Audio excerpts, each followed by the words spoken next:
Russell-Moyle. Thank you, Mr. Speaker. I don't want to rehash the discussions that other honourable members will make, and I must say,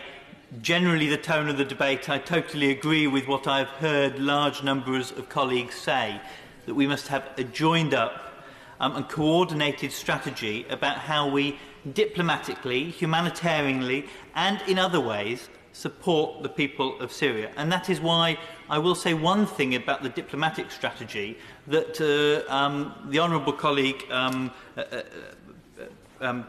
previously has mentioned about the Uniting for Peace resolution 377A of the GA does allow this government to convene an emergency session of the General Assembly to seek a majority at the General Assembly, and if that majority is found, then whilst it doesn't give the same international law backing, it does give a basis of international law backing which I think would give some legitimacy for further actions and strategies over Syria.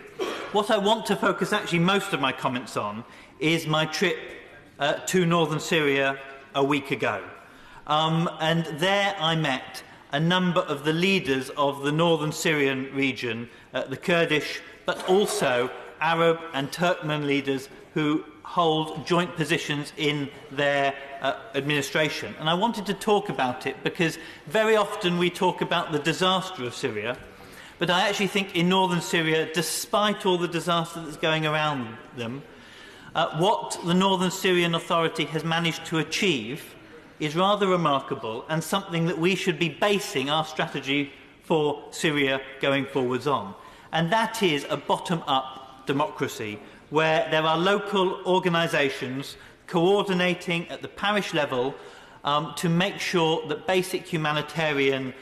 provisions are being provided, that at every level of government women must co-chair every single level,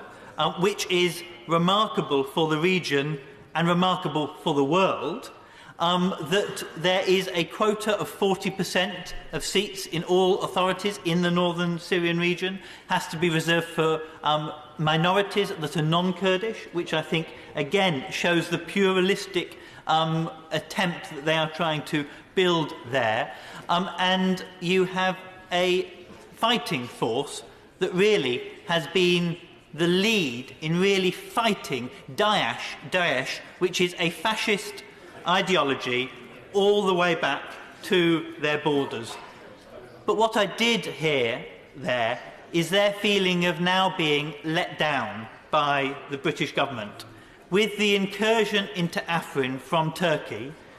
a supposed British ally, they felt that they had been left out on the cold. I spoke to one of the leaders there, the co-Prime Minister, who said that they had been offered by Russia and Syria that if they went in bed with them, they would give them protection against Turkey. They rejected that offer because they said that they could not go into bed with Assad, but because they wanted democracy. Now, we must make sure that actually we uphold their work that they have done rather than abandoning them to the onslaught of hundreds of thousands of people who have now been displaced in Afrin and hundreds, of course, that have died. One thing that the government could do is that they had a number of military fighters who had fought Daesh who were ill